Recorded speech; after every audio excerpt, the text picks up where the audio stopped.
Itu sebabnya doa kita isinya adalah 3 hal. Tuhan, berikan kami kekuatan, berikan kami perlindungan Tuhan, dan yang ketiga, Tuhan berikan kami respon yang benar.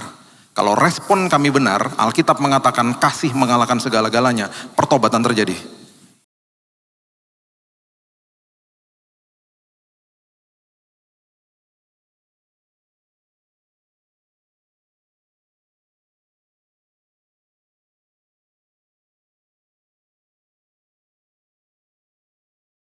Biarlah hal-hal itu terjadi atas kehidupan kami. Khususnya di tahun ini Tuhan, kami butuh tubuh yang sehat. Kami butuh jiwa yang sehat. Untuk senantiasa berkarya, untuk senantiasa melayani Tuhan. Dan berfungsi sebagai manusia, warga kerajaan sorga. Terima kasih ya Tuhan. Kami sambut firman-Mu dalam nama Yesus kami berdoa. Kita sama-sama katakan, amin, amin, amin. Silakan duduk. Shalom. Tidak berasa udah masuk bulan Februari, waktu berjalan dengan cepat, saya udah gak bisa bilang selamat tahun baru karena udah gak sah kata orang. Udah bulan Februari soalnya.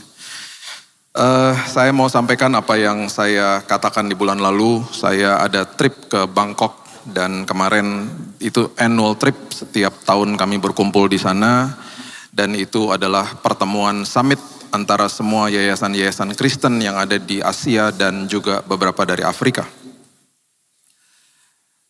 Kita semua harus kasih presentasi dan mapping, kemudian kita berdoa. Saya cuma mau beritahu bahwa kemarin kalau kita lihat di semua program itu, kami diberitahu bahwa dan memang sebenarnya kita juga harus sadar gitu ya. Populasi dunia itu setengahnya ada di sini. Dipenuhi dengan populasi dari India, negara nomor 1 terbesar populasi di dunia sudah melewati Cina. 1,4 miliar kalau nggak salah. Kemudian pastinya Cina dan yang kedua Indonesia. Indonesia saya nggak tahu berapa lama lagi akan menembus 300 juta mungkin. Jadi populasi terbesar setengah itu ada di sini. Setengahnya lagi ada di sebelah kirinya. Nah, kemarin yang datang itu banyak dari negara-negara seperti Bangladesh, India, Cina, Laos, Myanmar, Burma, Nepal, Himalaya dan lain sebagainya lah. Kami melakukan presentasi satu-satu. Yang saya mau kasih tahu sama Bapak Ibu begini. Biar kita mengerti juga apa yang terjadi di dalam dunia, khususnya di dalam region inilah. Tahun lalu. Di dalam sesi foto aja. Itu sesi fotonya harus dilakukan 2 kali dengan pesertanya. Karena ada satu sesi foto di mana peserta dari Cina itu nggak boleh ikut.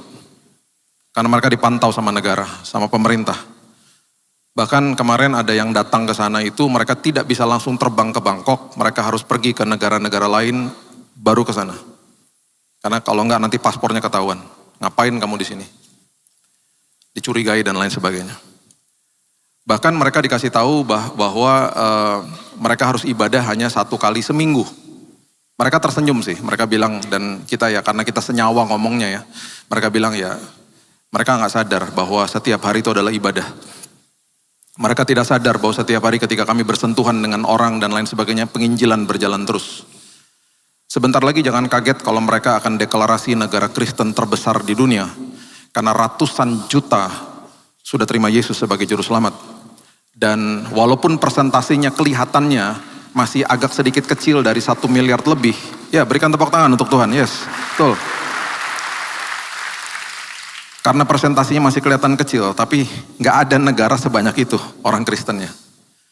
Kami juga presentasi dan ada satu sesi di mana kami membahas tentang persekusi di negara masing-masing.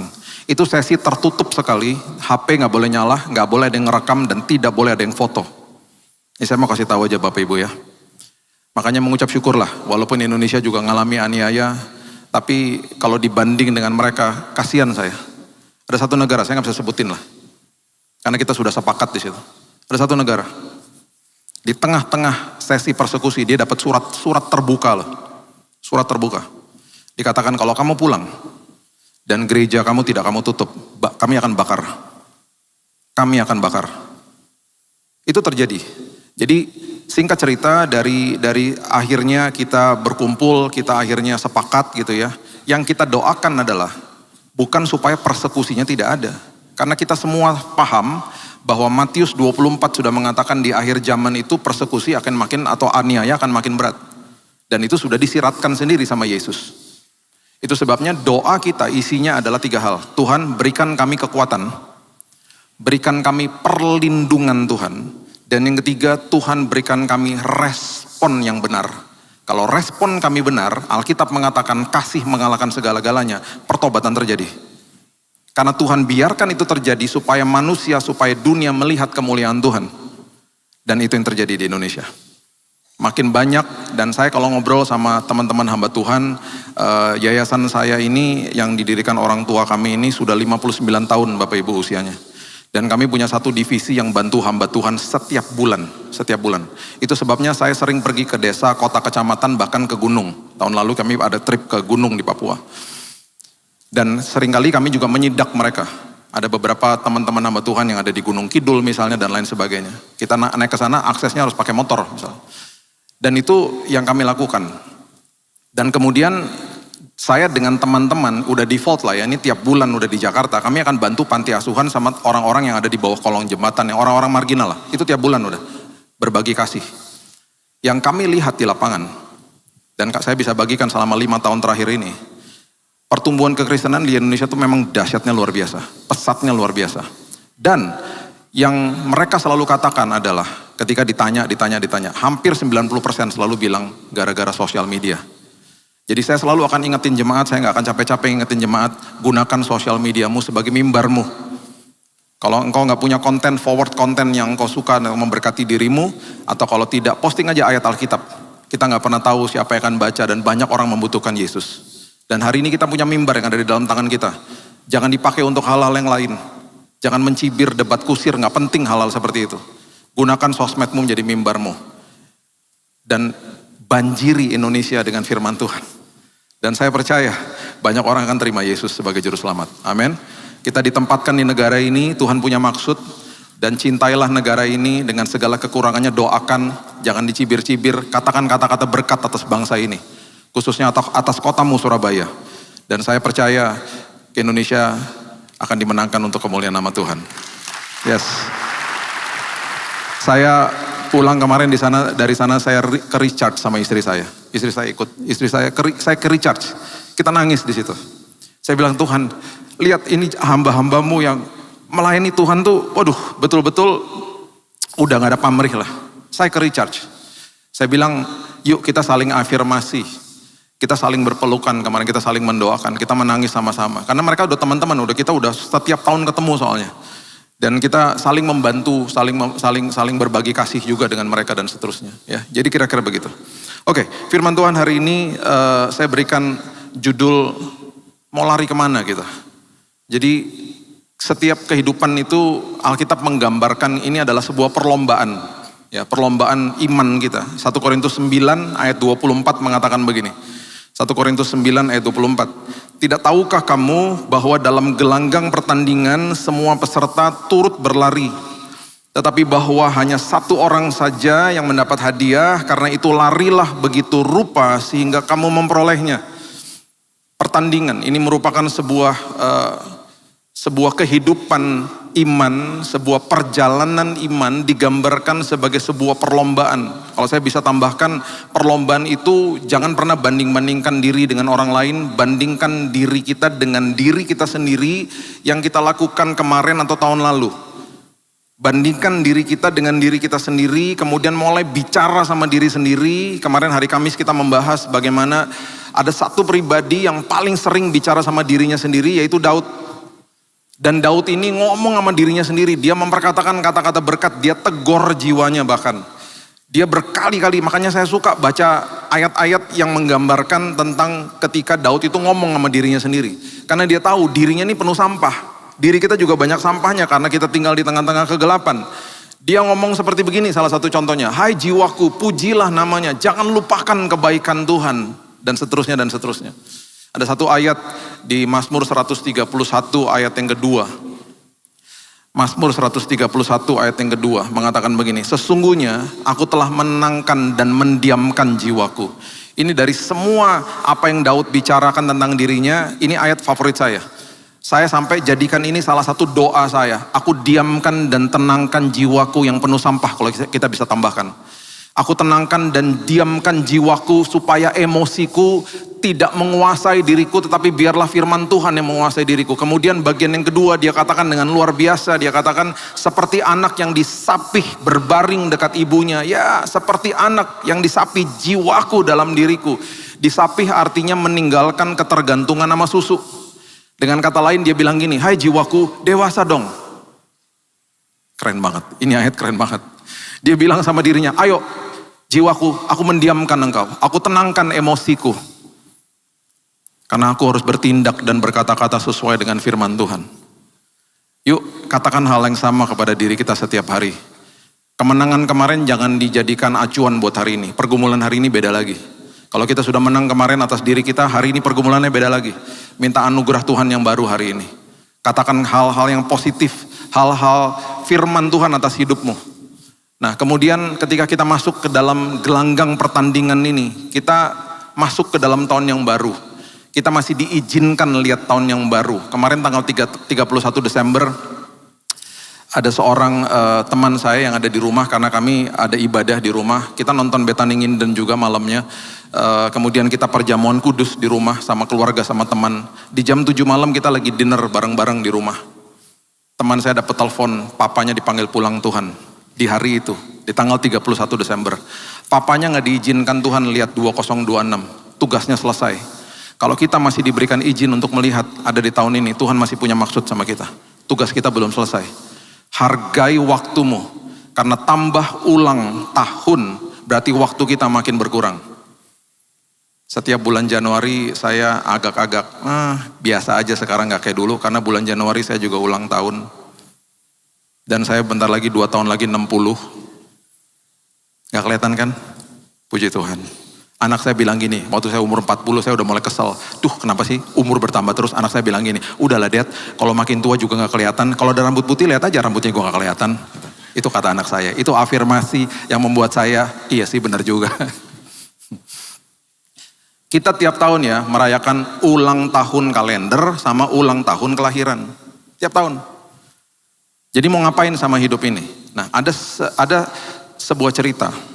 Dan orang ini nggak diperhatikan lah. Seorang hamba dari Mesir namanya Hagar. Seorang hamba dari seorang ibu majikan yang saat itu masih disebut Sarai.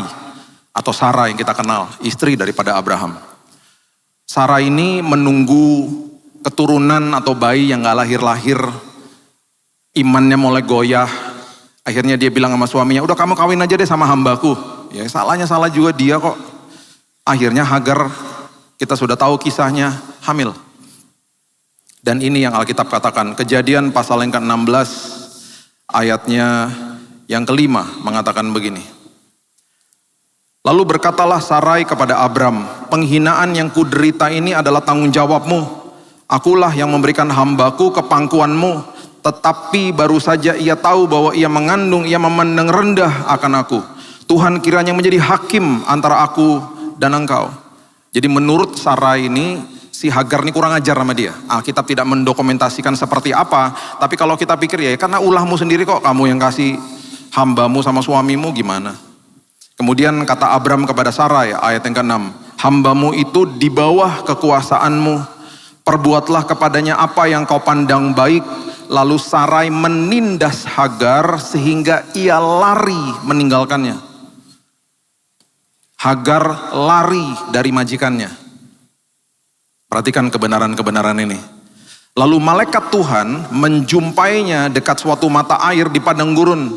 Tuhan hampiri dia, Tuhan kejar dia melalui malaikatnya. Tuhan berkata kemudian ayat yang ke-8, Hagar hamba Sarai, dari manakah datangmu dan kemanakah pergimu?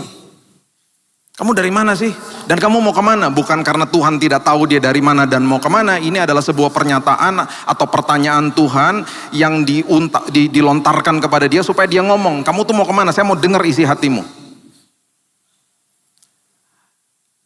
Tuhan mengejar dia, seorang hamba yang bukan orang Yahudi, orang Mesir dia. Hagar ini orang Mesir. Dan perhatikan apa yang dia katakan. Aku lari meninggalkan Sarai nyonyaku. Orang yang lari dari panggilan, orang yang lari dari ketaatan, orang yang lari dari Tuhan, orang yang lari dari kebenaran firman. Makanya tahun ini kita mau lari kemana sih? Kita mau arahkan hidup kita kemana gitu. Jangan pernah bilang, oh enggak Pak, saya masih orang Kristen kok. Itu contoh yang paling ekstrim, seseorang meninggalkan Tuhan. Tetapi ketika kita lari dari panggilan, ketika kita lari dari fungsi kita, ketika kita lari dari ketaatan akan firman Tuhan, selalu orang-orang seperti begini tidak punya jawaban kemana dia akan pergi. Makanya Hagar bilang gini, saya lari dari majikan saya. Tetapi dia gak pernah kasih tahu kemana saya akan berlari. Karena bingung. Makanya padang gurun di mana Tuhan berjumpa dengan Hagar itu adalah lambang ketidakpastian. Lambang daripada sebuah proses. Dan bahkan di padang gurun kita mana tahu utara, barat, selatan, timur. Kebingunganlah dia. Perhatikan apa yang malaikat Tuhan katakan kepada dia di ayat yang ke-9. Kembalilah kepada nyonyamu. Karena itu adalah tujuan, purpose hidupmu. Dan perhatikan ini, biarkanlah engkau ditindas di bawah kekuasaannya. Dengan kata lain, bukannya Tuhan jahat. Kalau kamu masuk ke dalam jalan saya, kalau kamu masuk ke dalam apapun yang saya sudah tetapkan bagi hidupmu, seringkali jalan itu memang kelihatannya tidak enak, tapi ujungnya bawa kebaikan nanti buat kamu. Karena berkat Tuhan akan ada padanya. Ayat 10 mengatakan, aku akan membuat sangat banyak keturunanmu sehingga tidak dapat dihitung karena banyaknya. Dia punya berkat khusus lah dari Tuhan. Apapun itu penilaian manusia atas dia. Dia punya berkat khusus. Tapi kamu harus kembali kepada nyonyamu. Karena itu tujuan hidupmu. Kamu harus ada di situ walaupun kamu akan disiksa di sana. Teman saya kemarin yang harus balik ke negaranya. Dia bilang, saya bisa kabur sebenarnya. Tapi saya nggak akan kabur, karena itu panggilan saya. Dengan resiko apapun, saya akan pulang ke negara saya. Karena itu panggilan saya. Saya percaya berkat Tuhan khusus buat saya di sana. Saya percaya itu adalah panggilan yang sangat mulia buat hidup saya. Memang setiap kali kita diminta sama Tuhan untuk masuk ke dalam jalannya, berlari menuju kepada Dia, itu di depan pasti nggak enak kelihatannya. Nanti ada ayatnya, nggak enak. Di depan mata kita seolah-olah seperti tidak nyaman dan tidak aman. Dan perhatikan apa yang Hagar katakan di ayat yang ke-13. Dia katakan begini. Kemudian Hagar menamakan Tuhan, ayat 13. Kemudian Hagar menamakan Tuhan yang telah berfirman kepadanya itu dengan sebutan, Engkaulah El Roi. Dia katakan dengan dahsyat, dia bilang, sebab katanya, bukankah di sini kulihat Dia yang telah melihat aku. Jangan pernah berpikir bahwa kita hanya salah satu bagian dari sekian banyak statistik orang-orang percaya. Tidak, Tuhan melihat setiap kita secara detail. Karena Dia adalah Allah El Roi. Makasih Tuhan. Siapa sih aku? Aku hanya seorang hamba, gak penting juga. Kau bukan orang Yahudi kok. Sampai segitunya kau memperhatikan aku. Sampai sedetail itu petunjukmu atas hidupku. Yang perlu juga kita perhatikan adalah setiap kali manusia kabur atau lari dari panggilan hiduplah, dari tujuan hiduplah, lari apalagi dari tanggung jawab. Tanggung jawab itu tidak pernah akan hilang kalau kita lari daripadanya.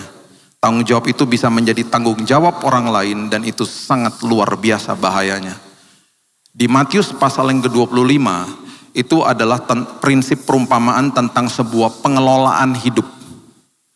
Tuannya memberikan talenta 5, 2, dan 1. Yang 5 dikelola jadi 10, yang 2 dikelola jadi 4, yang 1 diumpetin. Karena dia berpikir bahwa ngapain cuma dapat yang kecil di tangan saya. Tuhan justru memulai dari perkara kecil. Karena dia tidak mau mengelola, ini perkataan tuannya yang menggambarkan kepada kehidupan kita kalau kita lari dari tanggung jawab kita. Matius 25 ayat 25 sampai 28 mengatakan begini. Karena itu aku takut dan pergi menyembunyikan talenta Tuan itu di dalam tanah yang cuma 1. Ini terimalah kepunyaan Tuan, maka jawab tuannya, hai kamu hamba yang jahat dan malas. Orang yang lari dari pengelolaan tanggung jawab apapun yang Tuhan sudah tetapkan dalam hidupnya.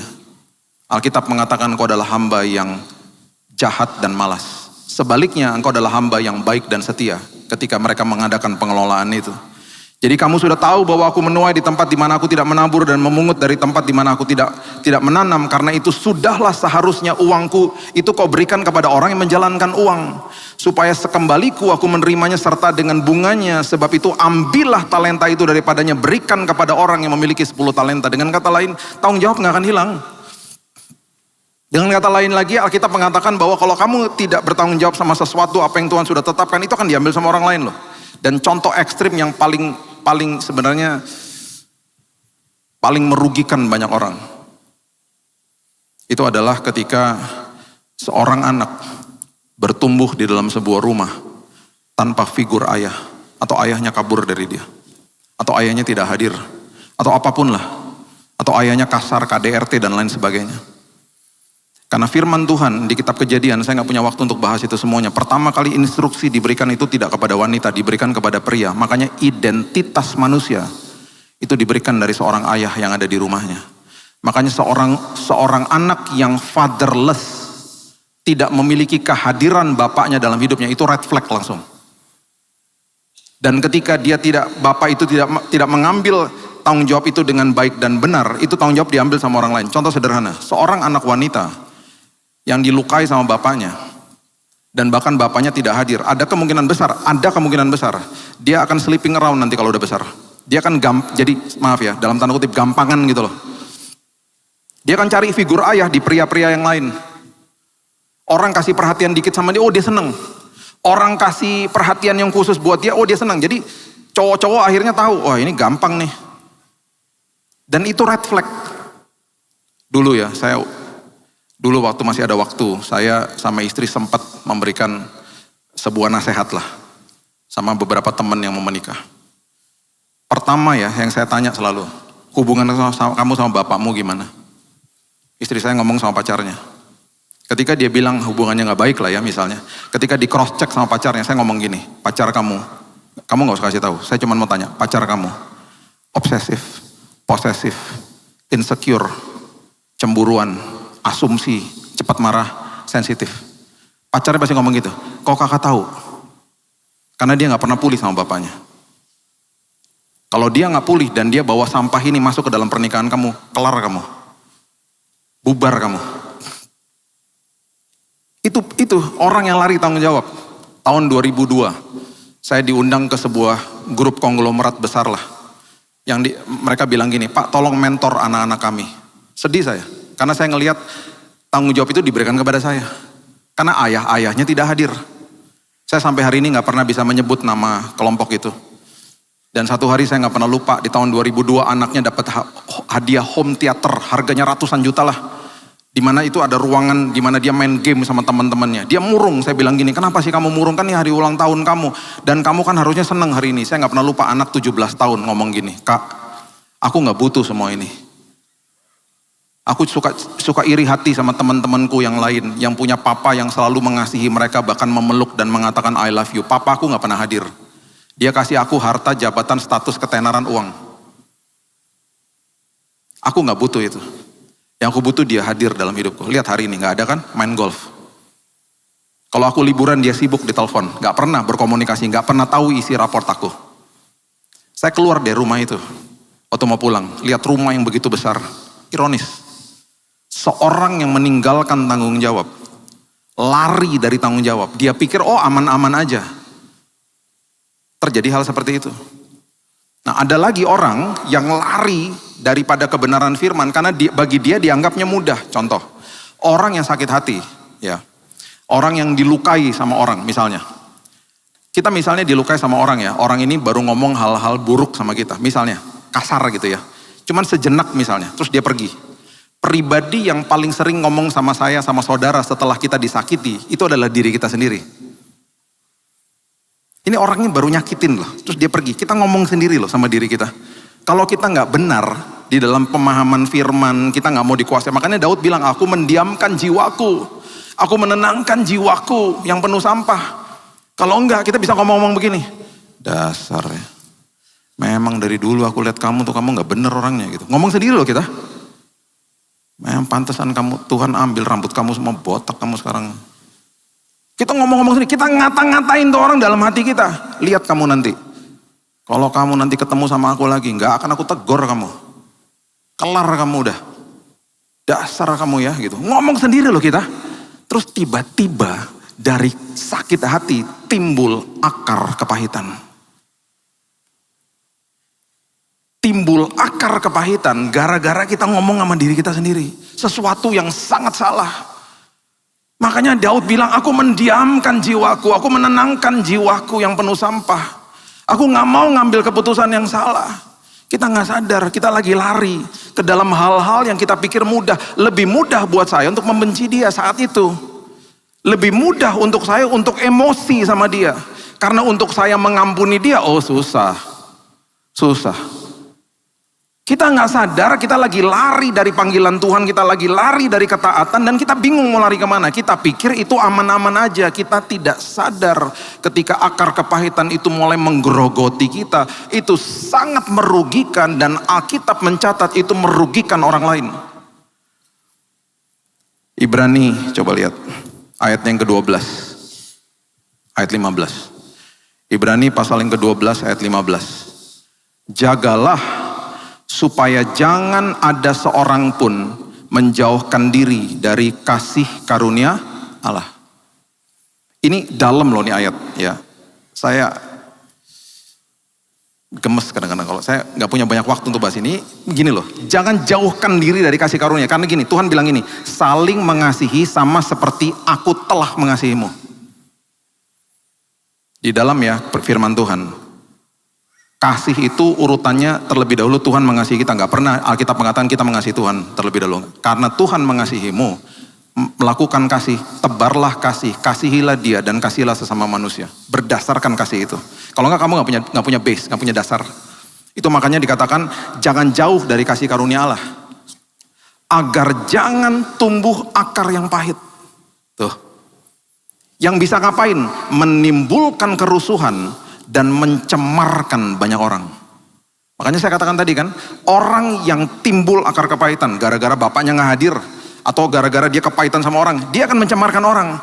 Karena kepahitan yang di dalam sini itu akan keluar semua, termanifestasi dalam tindakan dan perkataan. Yang terjadi orang-orang di sekitar dia dicemarkan, dibuat rusuh akhirnya.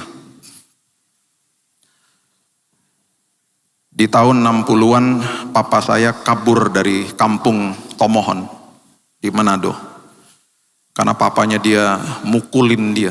Jadi opa saya ini tentara kenil. Papa saya kabur ke pelabuhan Bitung. Dan dia numpang kapal barang. Dia bilang sama nahkodanya, saya gak punya uang. Kapal itu menuju ke kota ini, Surabaya. Dia kabur ke Surabaya. Dia dalam hatinya bilang, saya gak mau lagi ketemu sama orang itu. Pahit hatinya. Benci sama bapaknya. Diikat di pohon. Ditelanjangin, digeraingin semut merah, dipermalukan depan desanya itu udah biasa. Papa saya. Dia lari ke Surabaya. Dia lari ke Bandung, dia lari ke Jakarta. Dia menikah sama mama saya di Jakarta, ketemu sama mama saya di Jakarta. Mama saya juga lahirnya di sini sebenarnya, di Batu Malang. Nah ini pertanyaan saya, waktu dia cerita begini sama saya. Dia di bangku SMA diceritain, saya bilang gini, kok papa gak pernah bukulin kita? Kok papa gak pernah KDRT sama mama? Kan itu kan life cycle. Soalnya teman saya pernah digituin di sekolahan. Jadi saya tanya itu sama dia. Saya gak pernah lupa dia bilang gini. Saya lepaskan semua akar kepahitan di altar Tuhan sebelum saya nikah sama mama kamu. Karena saya mau pastikan saya gak bawa sampah dari masa lalu. Dia lari dari Tuhan. Tapi dia kembali ke dalam pelukan Tuhan. Dan seumur hidupnya dia tidak pernah membuat rusuh atau mencemarkan keluarganya. Jadi waktu dia meninggal tahun 2010 sampai hari ini saya masih kangen sama dia. Saya bisa bersaksinya beda loh. Saya bisa ngomong gini, Bapak Ibu saya kepahitan sama papa saya karena dia mukulin saya juga. Saya lepaskan pengampunan. Ini kesaksiannya beda. Kenapa? Karena rantainya diputus sama dia di situ. Setiap kali kita lari dari apapun kebenaran firman, seperti Hagar, kita nggak ngerti kita mau lari kemana. Yang kita pikir itu aman-aman aja. Jadi kita ambil keputusan sendiri akhirnya. Nyimpan kesalahan orang lain. Makanya jangan bawa sampah ke 2026. Yunus, coba lihat ya. Yunus pasal yang pertama ayat yang ketiga. Lari dari panggilan Tuhan. Yunus pasal yang pertama ayat 3. Yunus bersiap untuk melarikan diri ke Tarsis, jauh dari hadapan Tuhan. Ia pergi ke Yafo, mendapat di sana sebuah kapal yang akan berangkat ke Tarsis, membayar biaya perjalanan, lalu naik kapal itu untuk berlayar bersama-sama dengan mereka ke Tarsis, jauh dari hadapan Tuhan, lari dari Tuhan. Yang terjadi kita sudah tahu, kapal itu diombang-ambingan sama badai, dan dia sadar bahwa badai itu gara-gara dia. Coba lihat ini ayat 12. Yunus 1 ayat 12. Katanya begini sama mereka, sahutnya kepada mereka, angkatlah aku, campakkanlah aku ke dalam laut, maka laut akan menjadi reda dan tidak menyerang kamu lagi. Sebab aku tahu, dia bilang, sebab aku tahu bahwa karena akulah badai besar ini menyerang kamu. Itu harusnya menjadi sahutan daripada banyak orang yang lari dari panggilan Tuhan, lari dari kebenaran, menyimpan akar kepahitan, bawa badai dalam rumahnya, marah-marah, sensitif, mukulin istri, KDRT sama anak-anak karena gak pernah beres di dalam sini. Buat badai, makanya Yunus bilang apa? Aku tahu ini gara-gara aku. Aku bawa badai ini kepada kamu. Alkitab jelas kasih kuncinya. Hati-hati, karena harusnya kalau kita pulang ke rumah, semua orang keluar dari kamar dan menyambut kita. Indikasinya itu sebenarnya. Daripada kita pulang ke rumah, semua masuk kamar, karena gak mau ketemu sama kita. Harusnya kita pulang kan jadi garam, betul? Garam tuh buat nagih loh. Salah satu fungsi garam kalau makan asin-asin kan nagih. Pengen terus kan, garam tuh salah satunya buat nagih. Makanya kehadiran kita harusnya disenangi sama banyak orang. Kita pulang jadi kopi pahit, ayo.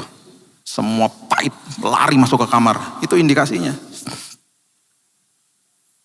Saya suka banget, saya kehilangan lah momen-momen itu. Ketika anak-anak masih kecil-kecil, lari ke kaki saya, melukin saya gitu. Daddy, welcome home. Tapi karena masih kecil-kecil kan dikejar bukan sayanya, dikejar tangannya. Oleh-olehnya mana? Tapi hari ini kan udah enggak. Ketika mereka pelukan nama saya, hi dad, I miss you. That's it. Yang dikejar sayanya. Itu momen-momen indah seperti begitu. Jangan lari dari kebenaran firman. Pastikan tahun ini lari kepada pelukan Tuhan. Apapun yang kau hadapi hari ini, lari kepada pelukan Tuhan.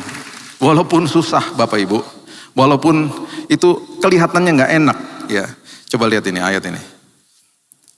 Amsal 18 ayat 10. Lihat ini. Amsal 18 ayat 10. Nama Tuhan adalah menara yang kuat. Nama Tuhan adalah menara yang kuat. Kesanalah orang benar berlari dan mereka menjadi selamat.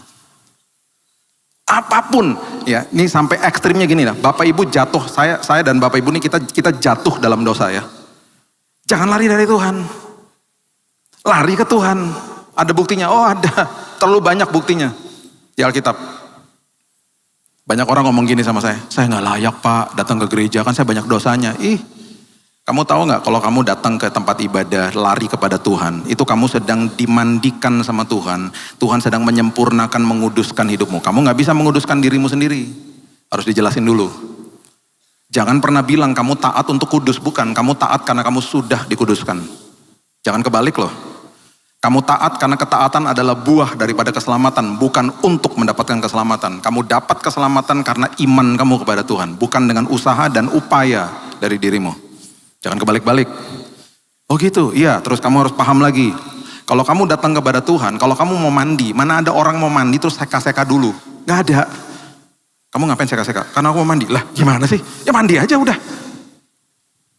Datang kepada Tuhan, itu yang terjadi adalah pembasuhan. Makanya di dalam Kristus Yesus tidak ada penuduhan, penghakiman, penuduhan atau penghakiman. Karena selesai di kayu salib. Selesai. Finish. Coba lihat ya, Matius pasal yang ke-7 ayat 14. Ini yang saya katakan dari tadi. Orang mau masuk ke dalam jalannya Tuhan, dia enggan. Karena dia gak mau lari ke situ. Karena tampaknya gak enak. Coba lihat, Matius 7 ayat 14. Karena sesaklah pintu dan sempitlah jalan menuju kepada kehidupan. Sedikit orang yang mendapatinya. Perhatikan ini baik-baik. Sesaklah pintu. Kita mungkin ngomong begini di awal. Oh iyalah, berarti banyak orang masuk ke sana. Sesak-sesakan, desak-desakan. Enggak. Alkitab katakan dengan jelas, sedikit orang yang mendapatinya. Berarti itu pintu kecil banget. Kita masuk aja sesak sendirian. Makanya tidak populer. Makanya ngampuni orang seolah-olah kayaknya, aduh berat banget sih kayaknya. Gak enak lah, pintunya kecil soalnya. Ingat ya, dia katakan bahwa dia adalah jalan, kebenaran, dan hidup. Perhatikan kalimat ini. Sesaklah pintu dan sempit jalan yang menuju kepada apa? Kehidupan. Jalan, kebenaran, hidup. Dari masuk ke dalam jalan Tuhan yang dari depan kelihatannya nggak nyaman dan aman, kelihatannya begitu kelihatannya ya. Itu sebenarnya membawa kepada kehidupan. Di tengah-tengah perjalanan kebenaran ditemukan dan kebenaran yang akhirnya memerdekakan kita. Karena Alkitab dengan jelas katakan kebenaran itu memerdekakan dirimu. Itu prinsipnya. Contoh. Kalau di depannya analoginya ya, di depan kita ada jalan sempit sama jalan tol. Ambil mana? Jalan tol lah. Google Map bilang gini, sampai ke tujuan sama-sama 13 menit. Sama-sama 13 menit misalnya, atau sama-sama 15 menit misalnya. Ambil mana? Ya jalan tol lah. Manusia, aja lebih luas jalannya. Perhatikan prinsip ini baik-baik. Ketika Bapak Ibu sama saya masuk ke dalam jalan yang sempit, bisa ngebut nggak? Nggak bisa. Langsung kita belajar sabar. Dek, nggak bisa ngebut. Langsung kita ngapain? Hati-hati. Langsung kita menemukan sebuah namanya sekolah kehidupan yang mengajari kita untuk sabar. Yang merupakan kebenaran yang mengubahkan diri saya dan saudara. Hati-hati, kalau mau ngebut-ngebut nabrak pedagang, motor, anak kecil, ayam, ayo. Gak bisa di dalam jalan yang sempit. Jalan yang besar, jalan tol. Coba lihat kelakuan orang-orang jalan yang tol. Surabaya pasti gak seperti begini. Di Jakarta gak karu-karuan. Surabaya pasti sopan-sopan ya.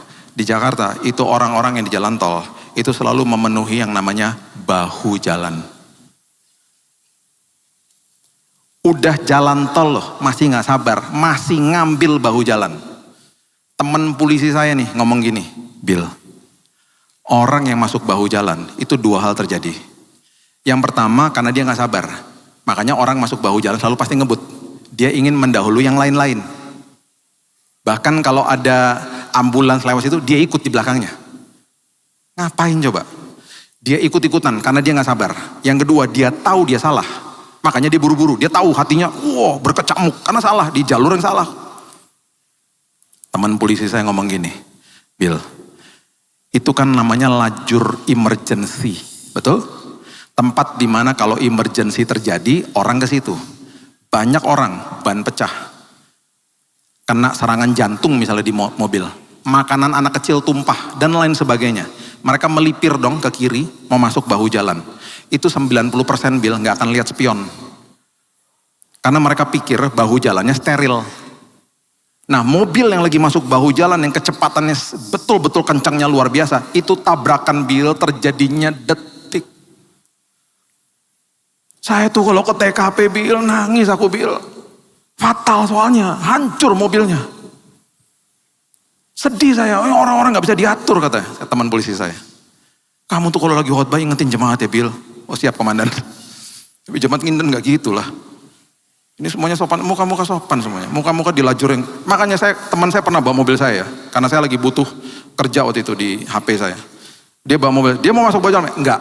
Selama kamu bawa mobil saya, tidak masuk. Tapi ini macet, biarin aja. Belajar sabar, biarin aja. Makanya ya, masuk ke dalam jalan yang sempit, langsung hati-hati. Terus yang kedua, masuk ke dalam jalan yang sempit, tiba-tiba mau gak mau kita memperhatikan kepentingan orang lain. Pernah gak masuk jalan yang sempit, kita harus stop.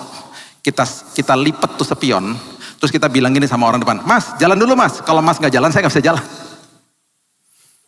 Mau gak mau kita mementingkan kepentingan orang lain. Kasih itu tidak mementingkan diri sendiri. Firman Tuhan katakan. Kita menemukan kebenaran. Dan yang paling dahsyat di ujung daripada itu semuanya, saya pernah nih di ujung, saya tiba-tiba lihat jalan raya. Mobilnya gini, cung, senang dong. Bentar lagi saya akan tiba di ujung. Tapi kesel banget karena tiba-tiba ada motor yang parkir agak ke tengah, orangnya dipanggil dari dalam, lama banget keluarnya. Selagi saya nunggu di situ, saya tiba-tiba mulai merenung sendiri, saya mulai mikir gini, kalau saya nggak lihat jalan raya itu, pasti saya oke-oke aja. Karena tiba-tiba saya mulai membandingkan kondisi saya sekarang dengan jalan raya itu yang cepat dan kencang mobilnya. Saya pengen buru-buru di situ. Firman Tuhan ajarkan begini, jangan banding-bandingkan dirimu dengan orang lain. Ada seorang WL namanya Asaf, pemimpin biduan katanya. Di Mazmur 73 dia katakan begini, kenapa engkau memberikan kemujuran bagi orang fasik? Atau bahasa kita sehari-hari, kenapa sih Tuhan dia diberkati aku tidak? Karena tampaknya sepertinya enak-enak aja di jalan raya. Jangan banding-bandingkan dirimu dengan orang lain. Makanya ya, di dalam jalan yang sempit, dahsyat.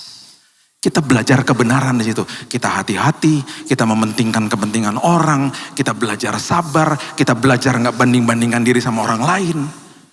Dan ujungnya membawa sebuah kehidupan yang berkelimpahan di dalam Tuhan. Itu jalan yang sempit. Makanya nggak kelihatan populer, makanya orang nggak mau lari ke situ. Orang larinya kayak udah gampang-gampang aja. Tapi bingung dia lari kemana. Saya tutup sama ini. Waktu saya udah mau habis. Jangan pernah berpikir bahwa saya lari ke Tuhan. Ini hanya tugas saya lari ke Tuhan. Sebelum kita lari ke dia, terlebih dahulu dia sudah lari kepada kita. Dan ada sebuah perumpamaan yang membuat saya menangis ketika saya mengerti kebenarannya. Pernah ingat kisah tentang anak yang terhilang? Saya kasih ayat terakhir ini ya. Lukas 15 ayat 20. Lukas 15 ayat 20.